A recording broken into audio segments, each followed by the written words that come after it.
तुम किसी भी उपाय से देवी मातंगी को पावन गंगा के जल में प्रविष्ट कराओ, वहीं श्री महाकाली का आविर्भाव होगा। गणेश,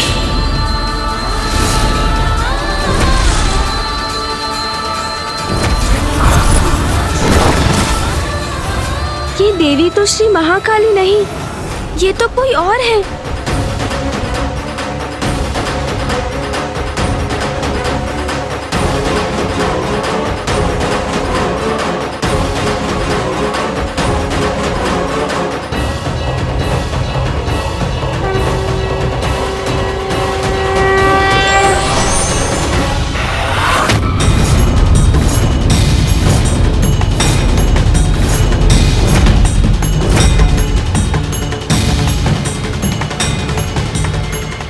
गणेश, वो देखो।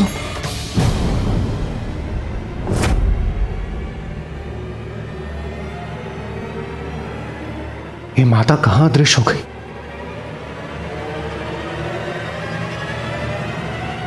माँ श्री महाकाली का आविर्भाव हो रहा है।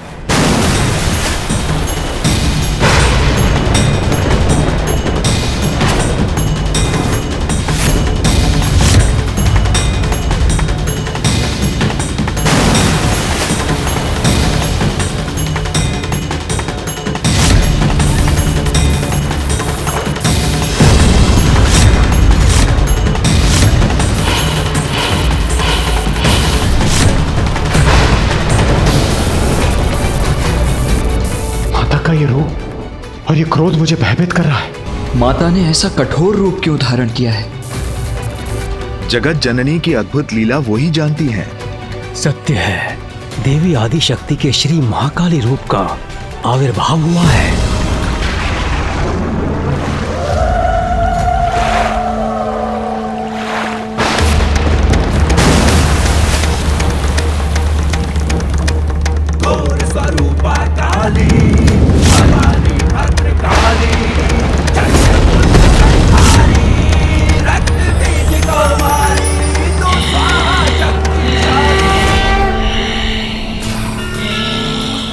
माँ प्रणाम, प्रणाम श्री महाकाली।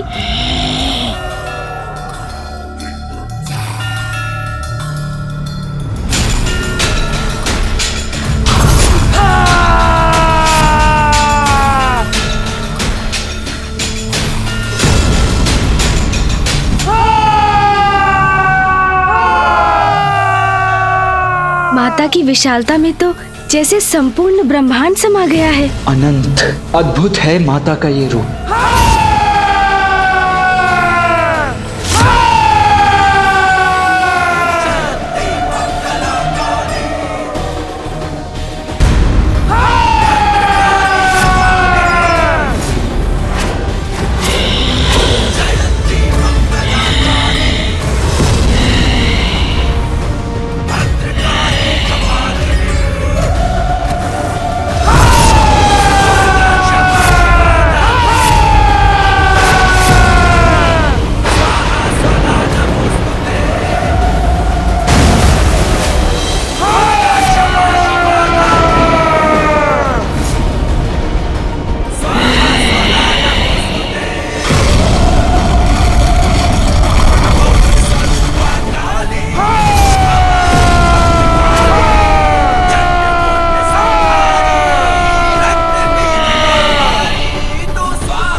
माता श्री महाकाली की दिव्य भव्यता को मैं नमन करता हूँ।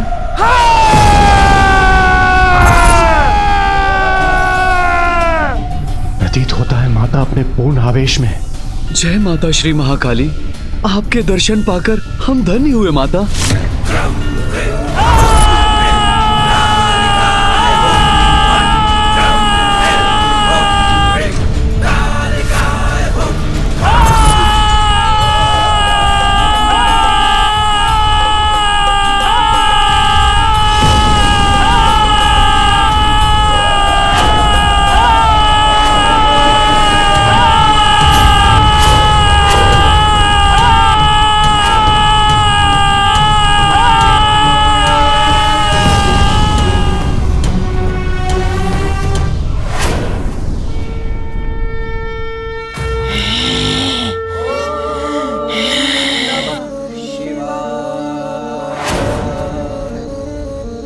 ये कैसा रहस्य है माता?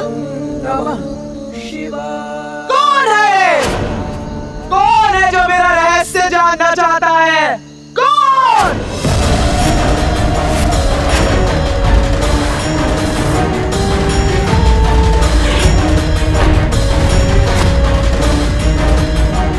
माँ का स्वर इतना कठोर क्यों है? श्री महाकाली के इतने कठोर वचन के पीछे अवश्य कोई कारण है। श्री महाकाली ने अपने वास्तविक स्वरूप में दर्शन दिया है। अवश्य कुछ घटित होने वाला है। तू जानना चाहता है? तू कौन जानना चाहता है? बोल, तू जानना चाहता है मेरा रहस्य? प्रणाम माता महाकाली। वो मैं इतनी देर से प्रार्थना कर रहा था। रहस्य जानना है, रहस्य जानना है, तो अब क्या हो गया? तेरे मुख से बोल किसने छीन लिए? बोल।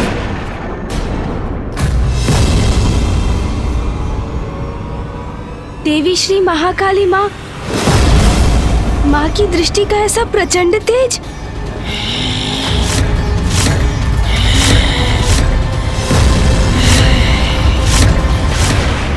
माँ के इस रूप के दर्शन के पीछे का कारण मुझे जानना ही होगा।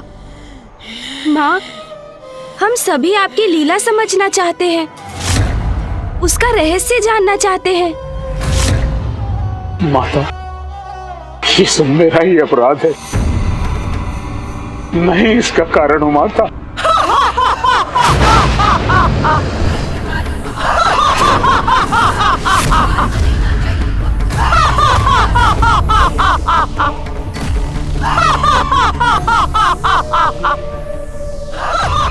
माँ का ये अट्टहास तो किसी को भी कंपित कर दे।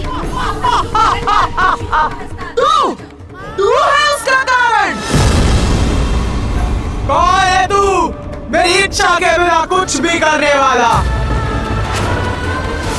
सारा संसार में जो भी होता है मेरी इच्छा के कारण होता है। साधारण सा कोमल सा पत्ता भी हिलता है तो वो भी मेरी इच्छा से। तूने श्राप दिया था रे, क्योंकि वो मेरी इच्छा थी।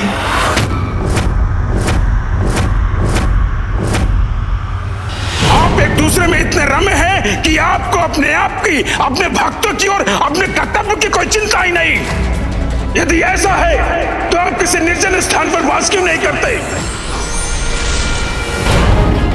तू तो मेरी सृष्टि रूपी लीला के चक्र का एक कण मात्र है, मात्र एक तुच्छ भाग है, तुच्छ भाग है, तुच्छ भाग है। वो चक्र स्वयं मैं हूँ, तू नहीं। और वो लीला चक्र यदि गतिमान होता है तो मेरे कारण, वो लीला चक्र यदि गतिमान होता है तो मेरे कारण। पूछ, पूछ तेरे मन में क्या प्रश्न है?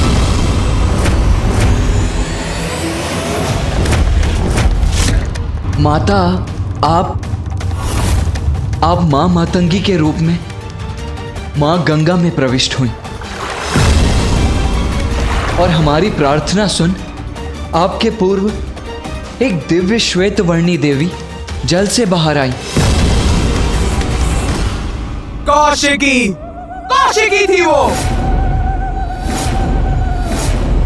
पवित्र श्वेत मौलिक वो बाहर आई और उसके श्वेत तत्व के बाहर आने के बाद गंगा की जलधारा में शेष था।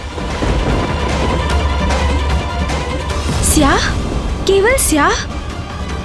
श्री महाकाली आप? हाँ, मेरी शक्ति जानना है क्या?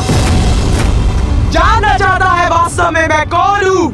तो जान, संसार में ऐसा क्या है जो मैं नहीं। स्याह अंधकार अनंत होता है, जिसके आदि और अंत का किसी को ज्ञान नहीं। वही काल है और सभी उसी काल के बंदी हैं। और मैं हूँ उस काल की अधिष्ठात्री। मैं श्री महाकाली।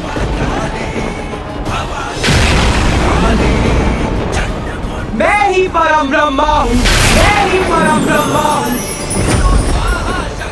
पराशक्ति हूँ मैं, पराशक्ति हूँ मैं, पराशक्ति हूँ मैं। विशाल विहंगम है माता का ये रूप, अद्भुत है उनकी महिमा। माता महाकाली, हम सभी नतमस्तक हैं आपके समक्ष।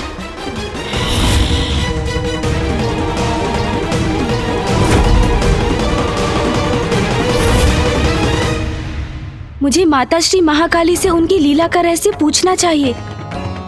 यही इच्छा महागणपति जी की भी थी, इसलिए तो उन्होंने मुझे मार्गदर्शन भी दिया था और इसीलिए हम यहाँ एकत्रित भी हुए हैं। माता ने जो स्वर्णिम अवसर हमें दिया है उसे गंवाना सर्वथा अनुचित होगा। मुझे माता से निडर होकर प्रश्न करने ही होंगे। हे माँ, मेरे प्रश्न के लिए मुझे क्षमा कीजिएगा। पूछ, पूछ अपने प्रश्न पूछ। माता, मेरी जिज्ञासा है। मैं जानना चाहता हूँ कि क्या परम ब्रह्म अनेक है? क्योंकि जब मैंने महादेव की कथा सुनी थी तो मुझे ज्ञात हुआ था कि वो ही परम ब्रह्म है। और फिर मुझे श्री महागणपति जी ने भी यही बताया था कि वो परम ब्रह्म है। और अब आपने भी कहा कि आप ही परम ब्रह्म हैं। तो फिर वास्तविक परम ब्रह्म है कौन?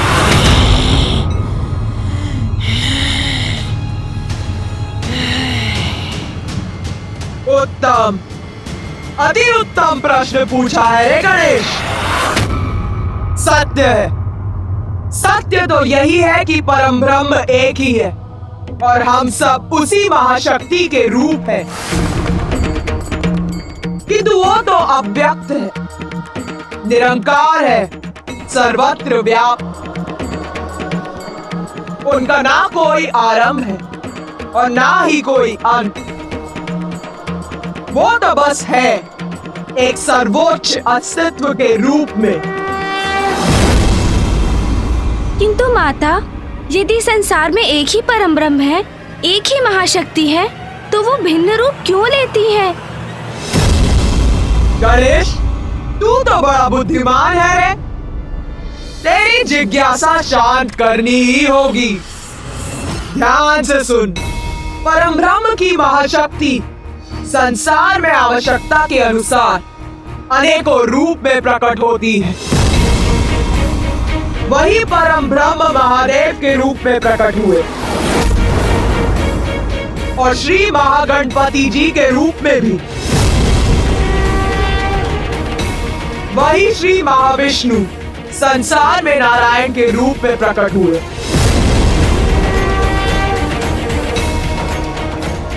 और उन्हीं परम ब्रह्म का एक रूप मैं भी हूँ।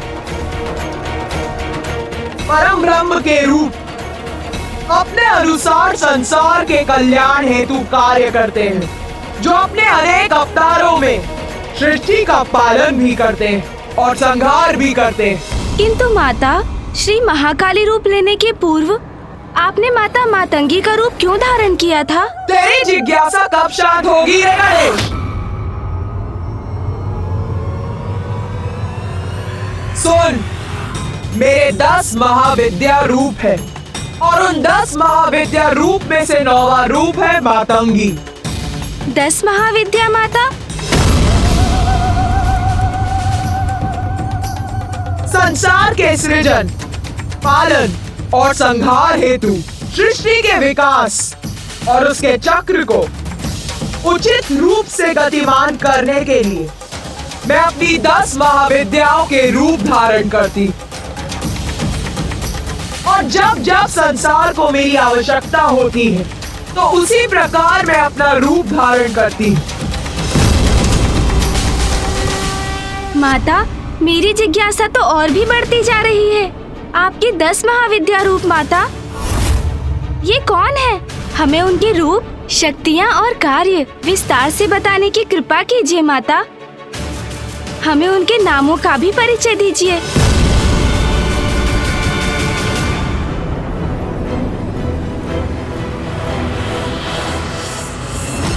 मेरी 10 महाविद्याओं के नाम है काली, काली,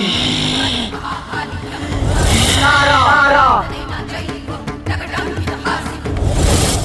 षोडशी भुवनेश्वरी भैरवी भूपति बगुला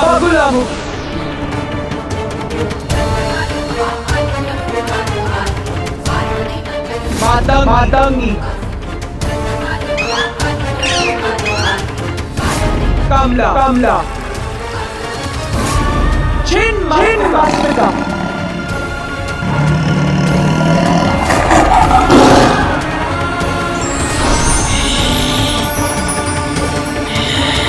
और मेरे प्रत्येक महाविद्या रूप में महादेव भिन्न रूप में मेरे साथ रहते, जैसे कि मेरे मातंगी रूप में वो मातंग के रूप में मेरे साथ रहते। माता, हमें अपने 10 महाविद्या रूपों का परिचय देने के लिए आपको अनेकों धन्यवाद। क्यों तुम सभी यहाँ मेरे महाकाली रूप का रहस्य ज्ञात करने के लिए एकत्रित हुए हो ना? तो सुनो, अब मैं तुम्हें अपने महाविद्या रूप और मेरे उस रूप में महादेव कौन से रूप में होते हैं ये बताती हूँ।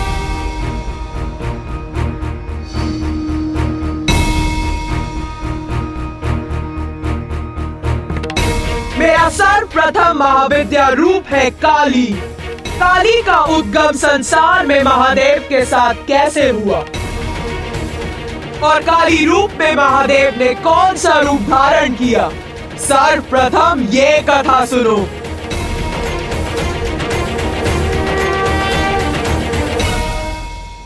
प्रलय के उपरांत संसार नष्ट हो जाता है, कुछ शेष नहीं रहता। तब एकमात्र मैं रहती हूँ, अव्यक्त निरंकार रूप में, और फिर मेरा प्रणव रूप प्रकट होता है जिससे संसार की सृष्टि होती।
देवी पार्वती आप एक ही तत्व हैं। समय आने पर देवी लक्ष्मी नारायण की पत्नी बनेंगी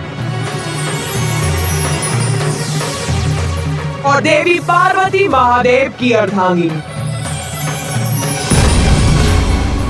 महादेव और देवी सरस्वती आप दोनों एक तत्व हैं। उचित समय आने पर देवी सरस्वती ब्रह्मदेव की पत्नी बनेंगी। आप सभी को अपने दायित्व, शक्ति और कार्य ज्ञात होंगे।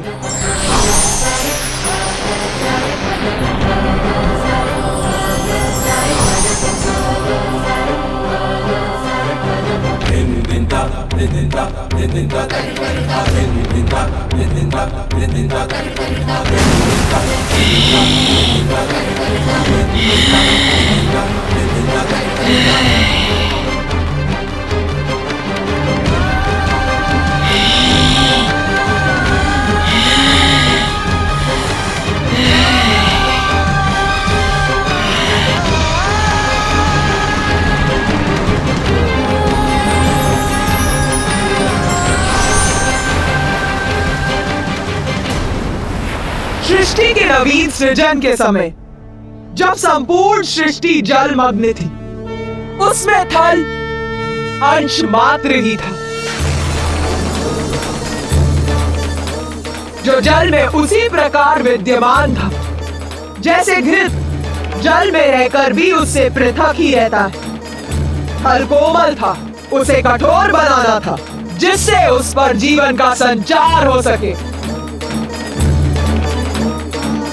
विष्णुदेव को संसार का पालनहार बनना था, किंतु उसके लिए सर्वप्रथम संसार को आकार देने की आवश्यकता थी। इसीलिए मैंने निर्णय लिया कि विष्णुदेव संसार की रचना में मेरे सहायक बनेंगे। सृष्टि के पालनहार? किंतु मामा जी तो गहन निद्रा में लीन थे। सत्य है, नारायण तामसी प्रभाव में आकर माया के वशीभूत थे, इसीलिए उन्हें निद्रा से जगाना अत्यंत महत्वपूर्ण था। और उन्हें जगाने के लिए मैंने अशांति उत्पन्न करने का निश्चय लिया। अशांति माता? हाँ, अशांति मधु और कैटब के रूप में।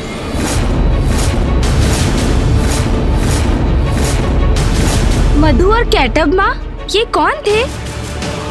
दो असुर जिन्हें मैंने अपनी माया स्वरूप देवी महामाया का रूप धारण कर उत्पन्न किया।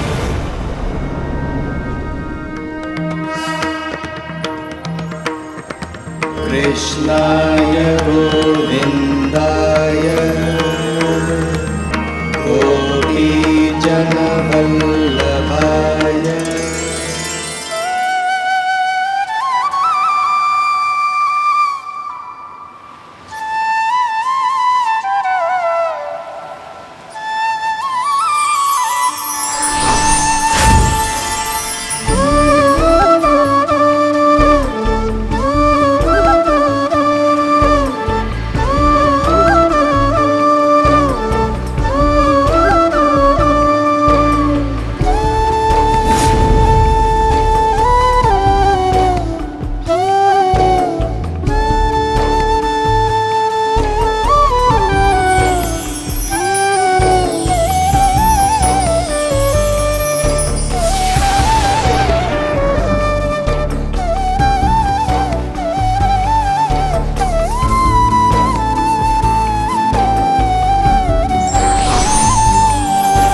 उत्पन्न होने पर मैंने उनमें प्राण का संचार कर उन्हें जीवन प्रदान किया।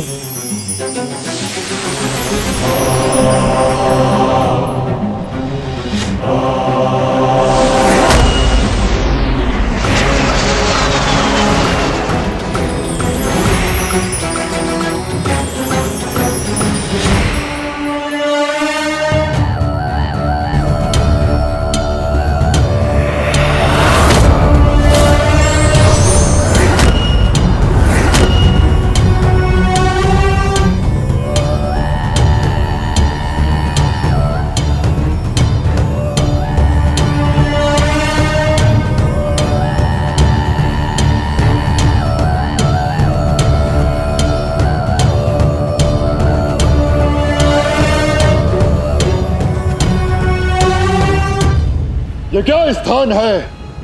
हम इस विशाल सागर के मध्य में क्यों हैं? कौन है हम? हम कौन है? कौन है हम? कौन है हम? कौन है हम? वत्स,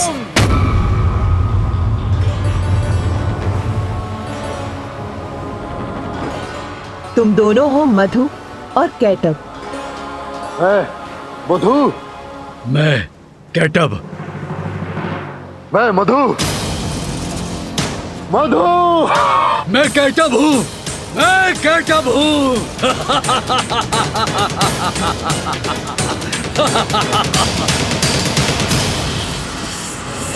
किंतु तुम कौन हो देवी? मैं हूँ महामाया और तुम्हारा जन्म मेरी लीला से ही हुआ है।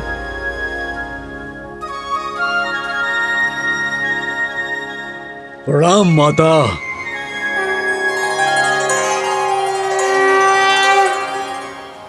हमारे नामों के अतिरिक्त हमारा क्या परिचय है? पुत्रों, तुम दोनों अत्यंत शक्तिशाली असुर हो और इस जल में तुम्हारी उत्पत्ति का एक अति विशेष कारण है। माता, क्या है वो कारण? क्या है हमारे जन्म का उद्देश्य? युद्ध करना है तुम्हारा उद्देश्य। युद्ध? नारायण से युद्ध। जाओ और अपने जन्म का उद्देश्य पूर्ण करो। नारायण से युद्ध करो। देवी महामाया, आपके कारण ही हमारा अस्तित्व है। आपने ही हमें हमारा नाम दिया है, हमारा मार्गदर्शन किया है। इसलिए देवी, आपका आदेश है कि हम विष्णुदेव से युद्ध करें, तो ऐसा ही होगा।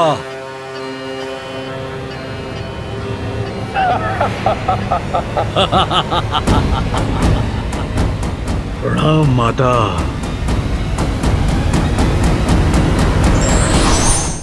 कहाँ है विष्णुदेव?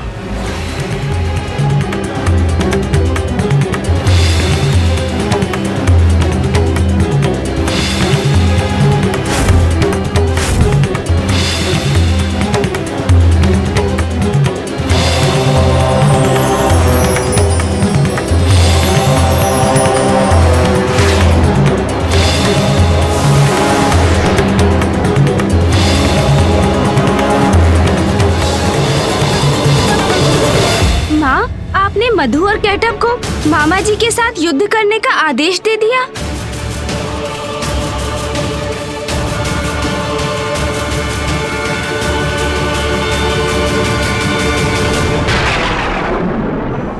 तुझे क्या लगता है ये भूल थी मेरी? जब से मैं आई हूँ प्रश्नों की झड़ी लगा रखी है। मैं तेरे प्रश्नों का उत्तर दे रही हूँ क्योंकि तू मेरा रहस्य जानने के लिए इच्छुक है कि तू मेरी ही लीला पर प्रश्न उठा रहा है। हाँ, भेजा मैंने उन दो असुरों को नारायण से युद्ध करने के लिए। मेरी लीला समझने का सामर्थ्य है भी तुझमें?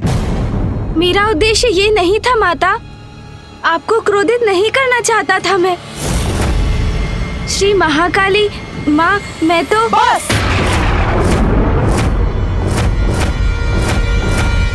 अब और कुछ नहीं। कौन होते हो तुम सभी मुझसे प्रश्न पे प्रश्न पूछने वाले? पराशक्ति हूँ मैं। बहुत हुई मेरी लीला की कथा। अब ना तो मुझे कुछ सुनना है और ना ही कुछ कहना।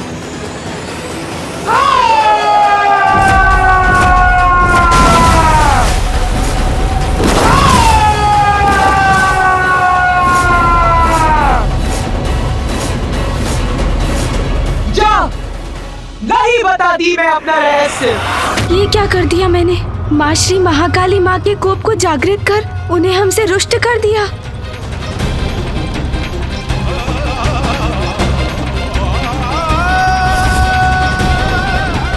माता से और प्रश्न करना कदाचित उनकी क्रोधाग्नि को और भड़का देगा।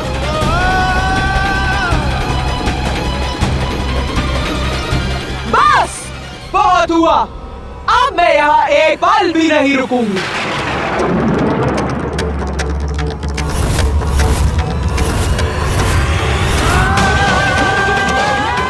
माता जा रही है यहाँ से। ओम जयंती मंगला काली भद्रकाली कपालिनी दुर्गा क्षमा शिवा धात्री स्वाहा स्वधा नमोस्तुते। ओम जयंती मंगला काली भद्रकाली कपालिनी दुर्गा क्षमा शिवा धात्री स्वाहा स्वधा नमोस्तुते। ओम जयंती मंगला काली भद्रकाली कपालिनी दुर्गा क्षमा शिवा धात्री स्वाहा स्वधा नमोस्तुते। ओम जयंती मंगला काली भद्रकाली कपालिनी दुर्गा क्षमा शिवा धात्री स्वाहा स्वधा नमोस्तुते। गणेश जी की स्तुति से माता श्री महाकाली का क्रोध शांत हो रहा।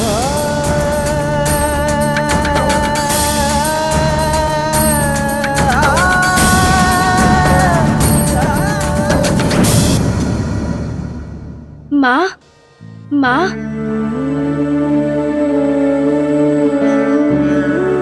मुझे क्षमा कीजिए माँ।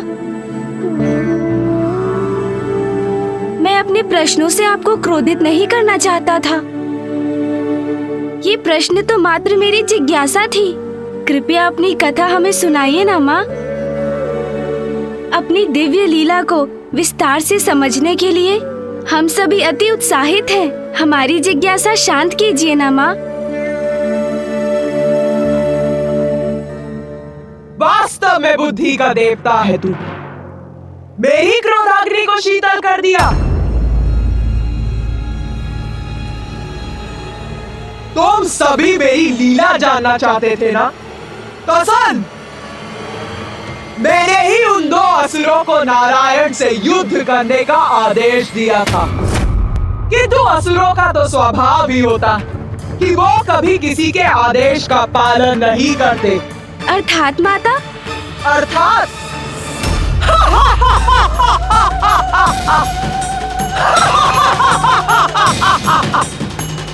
नारायण तक पहुंचने से पूर्व मधु और कैटब की कुदृष्टि ब्रह्मदेव पर पड़ गई।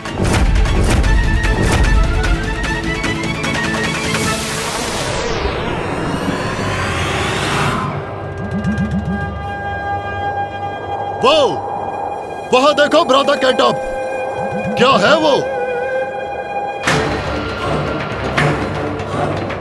उचित है मधु, देखता हूं, अभी देखता हूं।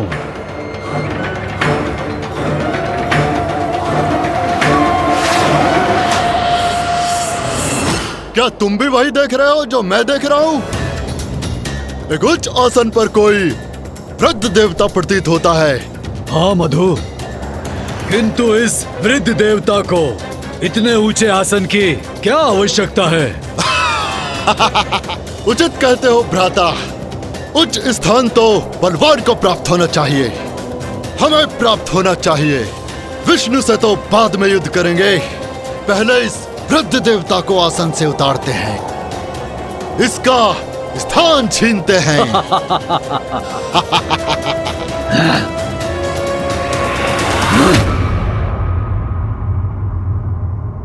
हे वृद्ध देवता, सुनो।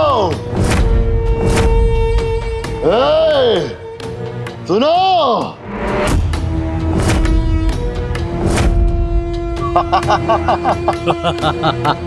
ये दो असुर कौन हैं? इस दुर्बल प्रतीत होने वाले वृद्ध देवता को तो हम बड़ी आसानी से कमल सिंहासन से गिरा सकते हैं। हाँ, सर्वप्रथम इससे मुक्ति पाएंगे हम, फिर उस विष्णु को नष्ट करेंगे, फिर इस संपूर्ण सागर के अधिपति बनेंगे हम। ये कुरूप असुर मेरे इतने निकट, इन्हें देखकर ही इनसे घृणा हो रही है मुझे। हे वृद्ध देवता, यहाँ एकाकी बैठकर क्या कर रहे हो? मैं वृद्ध नहीं हूँ। मेरे ये श्वेत केश मेरे ज्ञान के प्रतीक हैं और ये मेरा स्थान है। मुझे जहाँ होना चाहिए मैं वहीं हूँ। नहीं, ये स्थान तुम्हारे लिए उपयुक्त नहीं है। तुम्हें इस ऊंचे आसन की कोई आवश्यकता नहीं, इसके योग्य नहीं हो तुम। चलो उतरो यहाँ से। तुम दोनों यहाँ कर ये उपद्रव क्यों कर रहे हो? मैं शांति प्रिय हूँ। तुम्हें मेरे स्थान से मुझे हटाकर क्या प्राप्त होने वाला है? क्या प्राप्त होगा हमें? बस, अब और प्रश्न उत्तर न आए। दूसरों को सताने में ही आनंद है, इतना भी नहीं समझते। इसलिए जैसा कहा जाए वैसा करो, अन्यथा शांति प्रिय देवता तुम्हारे जीवन को अशांति से भर देंगे हम, या कदाचित तुम हमारा विरोध करने की इच्छा रखते हो। हाँ, विरोध करो, संघर्ष करो हमसे, यही चाहते हैं हम।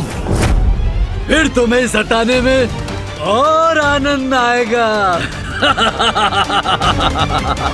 ये असुर तो बड़े दुष्ट प्रतीत होते हैं। मैं करूं तो क्या करूं?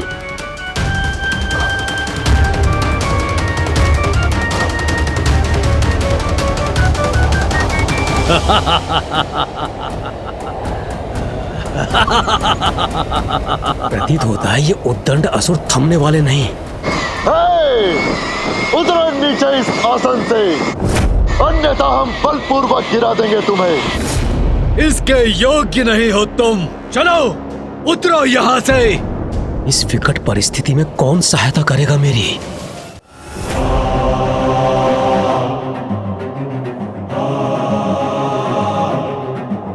नारायण से सहायता की गुहार करता हूं। नारायण, नारायण, निद्रा त्यागिए, उठिए नारायण, नारायण, मेरी सहायता कीजिए।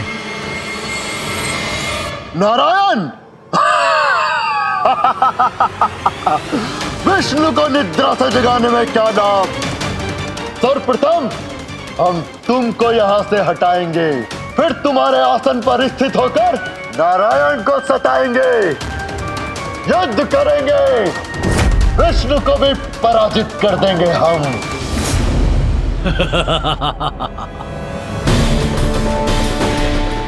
नभदेव मधु और कैटब से आतंकित क्योंकि वो उनसे युद्ध नहीं कर सकते, तो वो नारायण की प्रार्थना कर उन्हें उनकी निद्रा से जगाने का प्रयत्न करने लगे।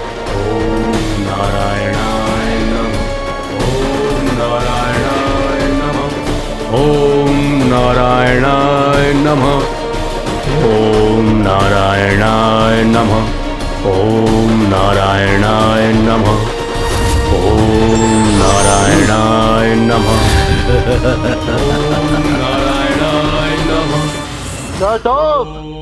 वृद्ध देवता ऐसे नहीं उतरेगा। क्यों ना एक कार्य करें, इसके कमल की जड़ को ही विलक कर देते हैं। इसे गिरते देख बड़ा आनंद आएगा। अब न रहेगा आसन और न रहोगे तुम उस पर आसीन।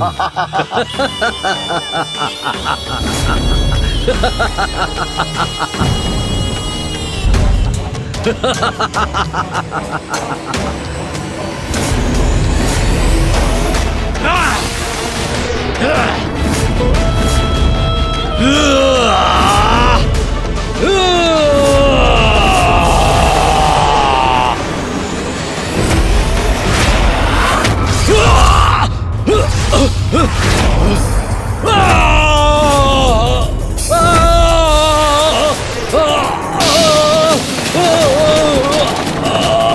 क्या हो रहा है?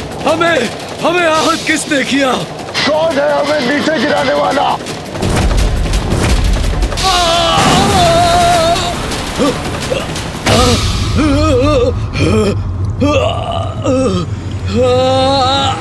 हमें चुनौती देने का दुस्साहस किसने किया? किसने अपनी मृत्यु को आमंत्रित किया? मैं नारायण।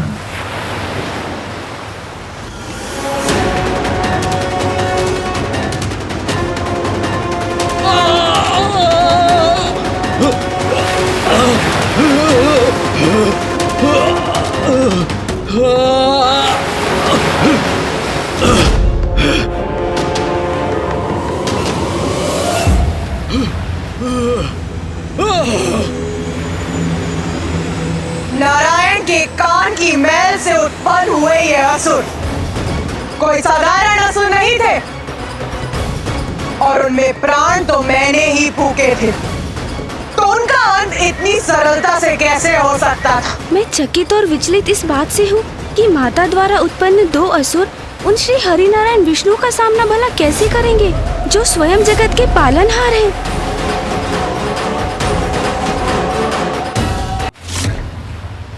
ब्रह्मदेव पर आक्रमण कर उन्हें आतंकित करने का दुस्साहस कैसे किया तुम दोनों ने?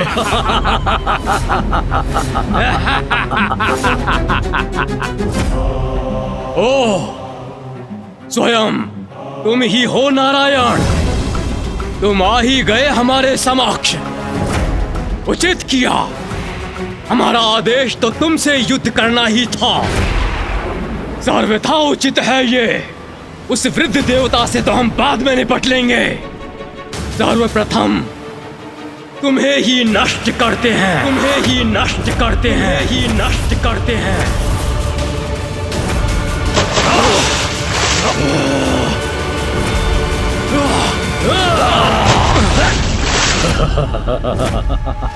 विष्णु, अब हम पर वार करने का दंड देंगे तुम्हें। अब तुम नहीं, मात्र तुम्हारे अवशेष शेष रहेंगे।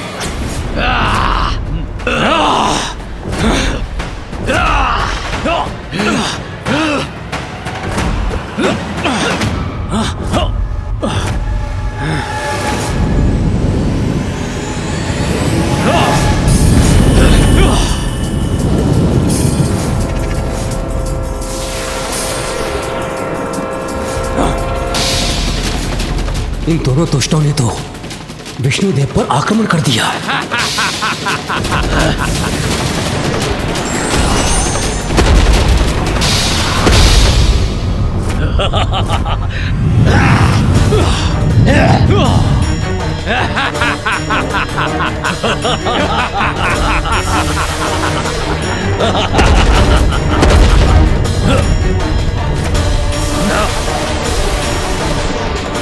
भ्राता कैटब, विष्णु ने तो हमारी ऊर्जा हम पर ही लौटा दी। हाँ भ्राता मधु, हट जाओ अपने मार्ग से, अपनी रक्षा करो। ये ऊर्जा तो मुझ तक पहुंचने ही वाली है, किंतु मैं रोक दूंगा इसे।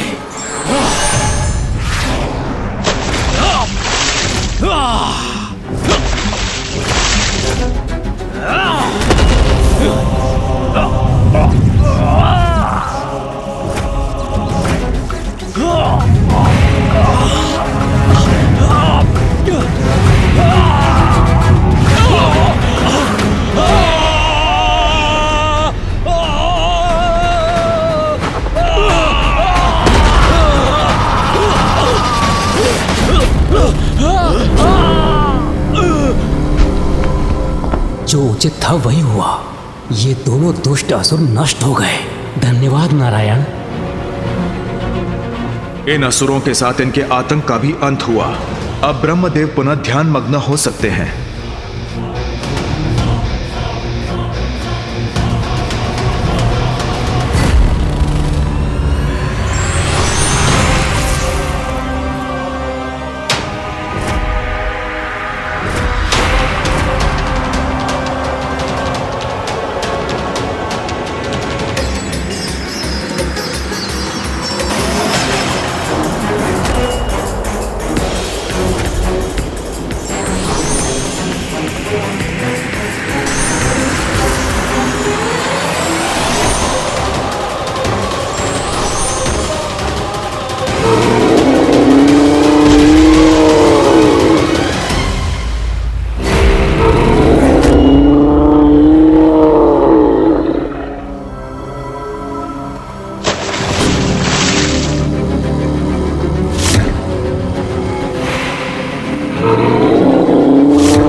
कैसे संभव है? इन दोनों का तो वध कर दिया था नारायण ने। पुनर्जीवित हो गए ये, तो मैं पुनः इन्हें नष्ट करूंगा।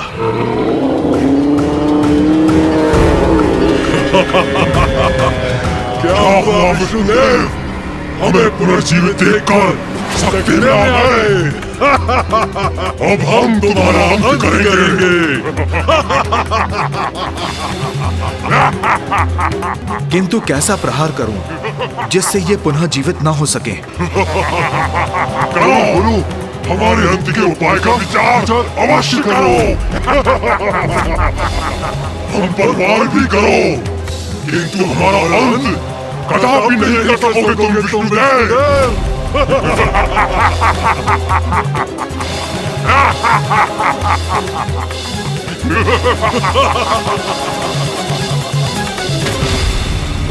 ये कैसे हुआ माँ? मामा जी के द्वारा मधु और कैटअप के वध करने पर भी वो पुनर्जीवित कैसे हो गए?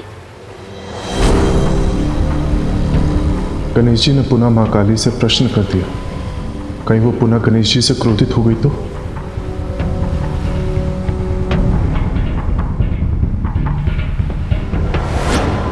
मैल तो आखिर मैल ही होती है, कितनी बार भी हटा दो पुनः एकत्रित हो ही जाती है।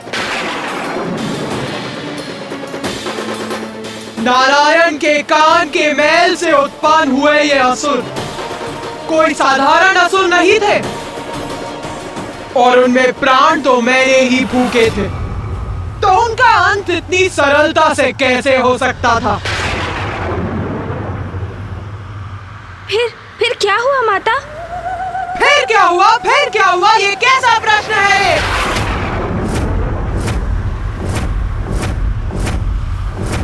फिर वही हुआ जिसके लिए मैंने उन्हें उत्पन्न किया था, जिसके लिए मैंने उन्हें प्राण दिए थे।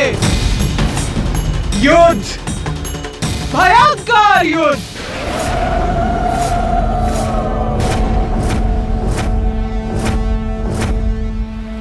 युद्ध हुआ उन दोनों असुरों और मामा श्री हरि नारायण के मध्य।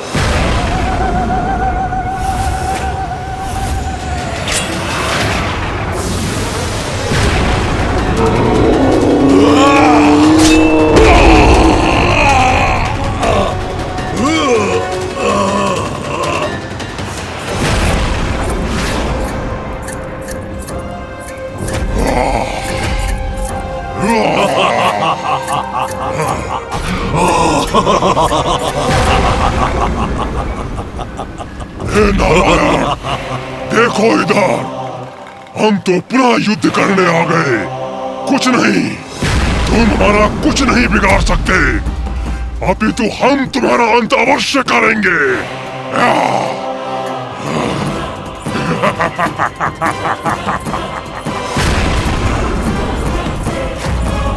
इन दोनों विकराल असुरों से नारायण कैसे पार पाएंगे? अग्नि प्रहार।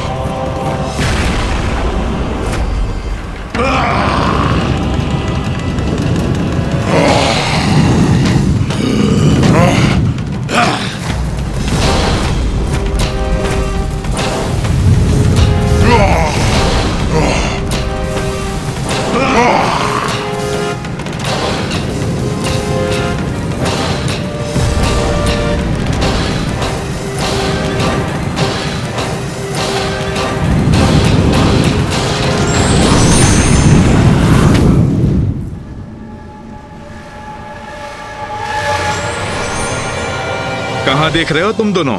मैं वहां नहीं, मैं यहाँ हूँ।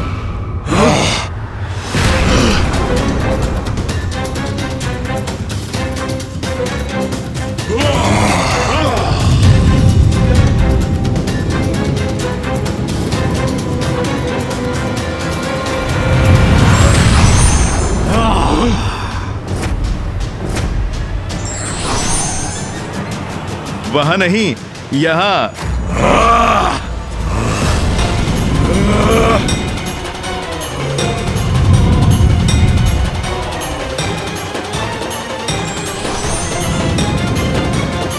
तुम तो मुझे ढूंढ नहीं पाए, किंतु मेरे शस्त्र तुम्हें अब और समय नहीं देंगे।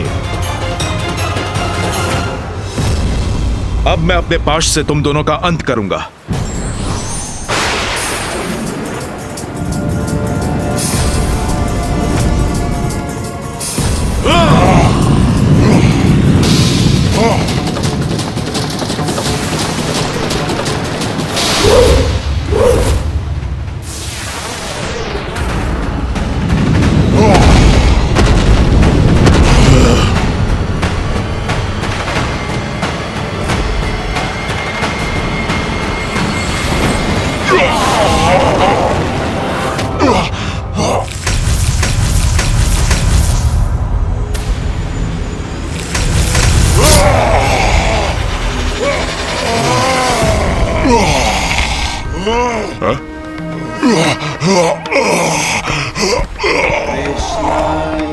इस बार नारायण के प्रहार ने इतना कष्ट पहुंचाया है इन असुरों को कि कदाचित ये पुनः जीवित नहीं हो सकेंगे।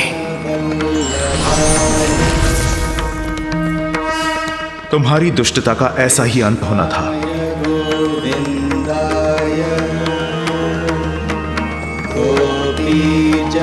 कदाचित इस बार सागर की गहराई में विलीन हो गए हैं ये दोनों।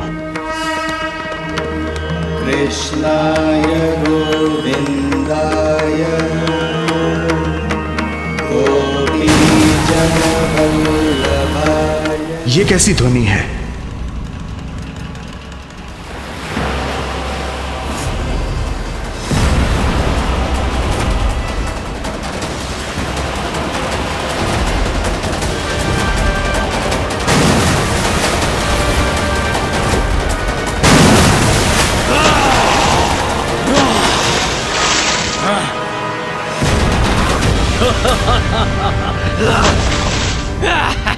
कहाँ जा रहे हो विष्णु? हम तो अब भी यही हैं। हमारा युद्ध अभी समाप्त नहीं हुआ है।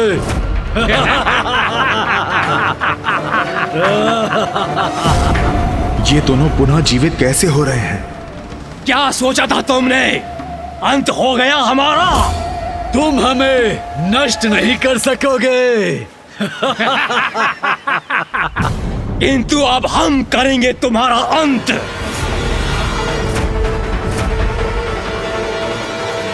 फिर वो युद्ध सहस्त्रों दिव्य वर्षों तक चलता रहा, कभी जल पर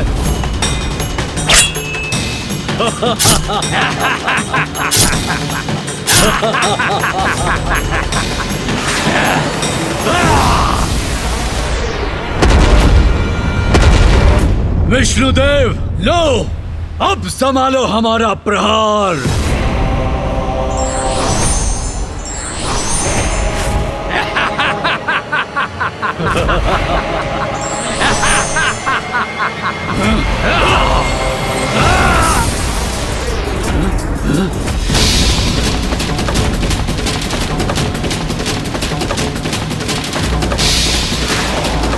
अरे ये कैसी ऊर्जा है?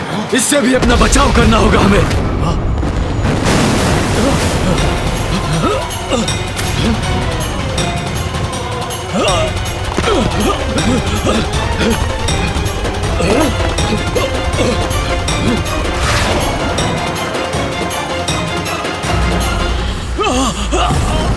भ्राता कैटब, ये तो विचित्र कौतुक रचा है विष्णु ने।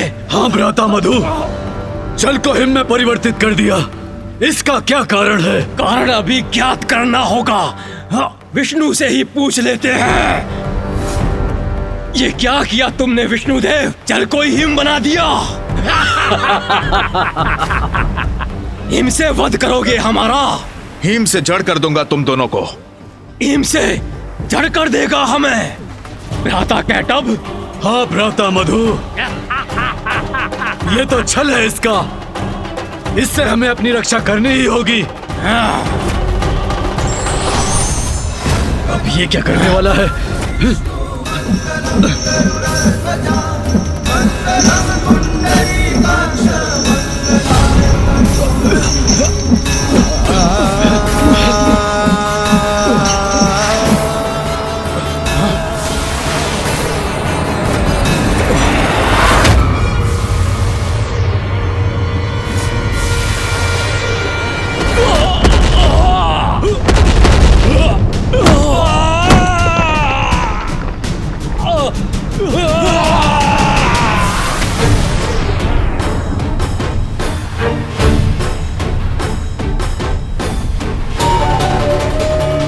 कदाचित पुनः गतिशील नहीं हो सकेंगे ये असुर।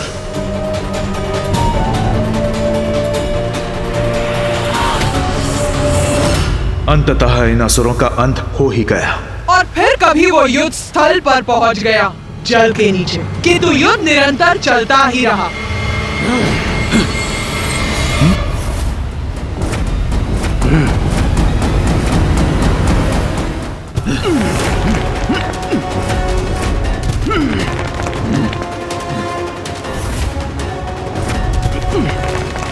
इस हिम से मुक्त होना होगा। हाँ भ्राता मधु, फिर उस विष्णु के प्राण मुक्त करेंगे हम। अभी भी जीवन शेष है इनमें। इन दोनों के अंत का क्या उपाय है?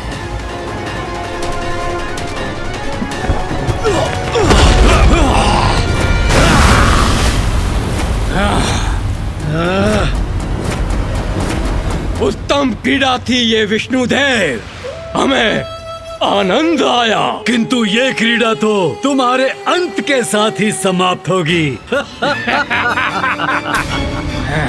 इस बार किसी भी प्रकार इनका अंत अवश्य करूंगा मैं। विष्णुदेव, अभी तक तो इस वृद्ध ब्रह्मदेव के सिंहासन पर हमारी दृष्टि थी, किंतु अब हमें तुम्हारा आसन भी मोहित कर रहा है। ये अनेक शीश वाला जीव जिस पर स्थित होकर तुम हम पर वार कर रहे हो, तुम्हें पराजित कर मैं तुम्हारे इस आसन पर अवश्य स्थित होऊंगा।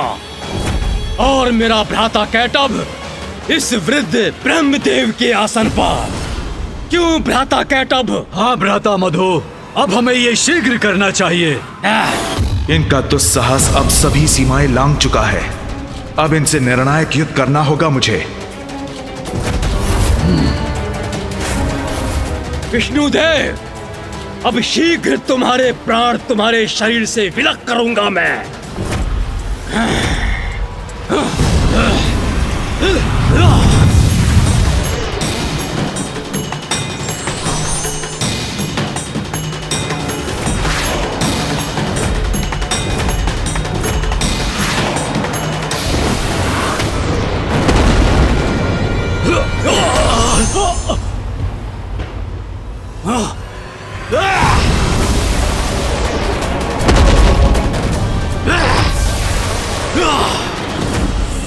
विष्णु के आसन, अपने शीश झुकाओ हमारे समक्ष।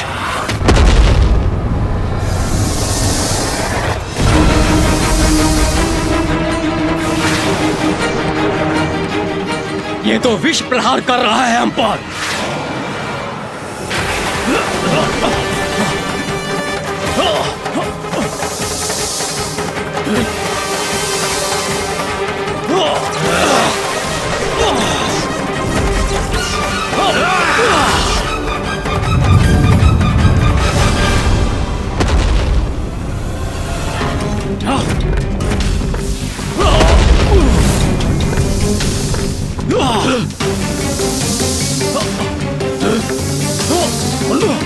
इतने प्रचंड प्रहारों के पश्चात भी ये दोनों जीवित कैसे हैं?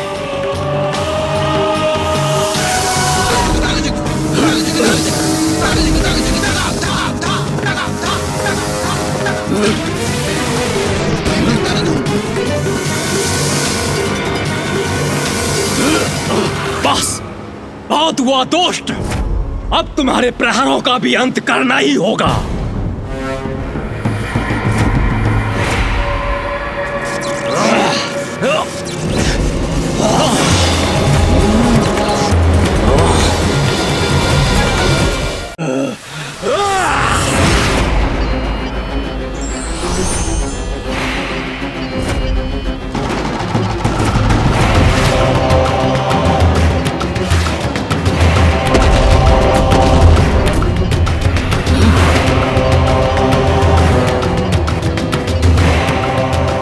इसी प्रकार नारायण और मधु और कैटभ के मध्य भयंकर युद्ध चलता रहा। नारायण ने उन दोनों असुरों का सहस्त्र बार वध किया और उतनी ही बार वो न केवल पुनर्जीवित हुए, अपितु और शक्तिशाली और विशाल गतिशील और दुष्टता से परिपूर्ण होकर पुनः युद्ध करने पहुंच गए।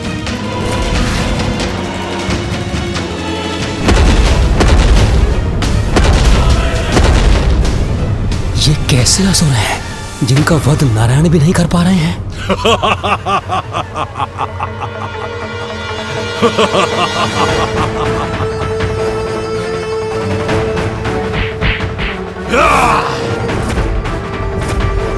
बस बहुत हो गया। माता का आदेश था कि तुमसे युद्ध करना है। हो गया युद्ध, अब सर्वनाश होगा तुम्हारा। माता का आदेश था, नारायण से युद्ध करना था इन्हें।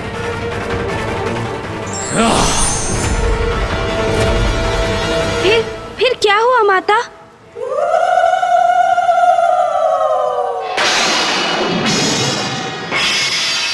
वही हुआ जो श्री महाकाली की इच्छा थी, जो मेरी इच्छा थी। क्या इच्छा थी माँ आपकी? तमसो माँ ज्योतिर्गमय, अंधेरे पर प्रकाश की विजय अवश्य होती है, किंतु प्रयास करते रहने और उचित समय आने पर न पूर्व न उसके पश्चात इसका प्रभाव हमेशा सृष्टि पर पड़ता है, जिसका परिणाम हमेशा सकारात्मक होता है।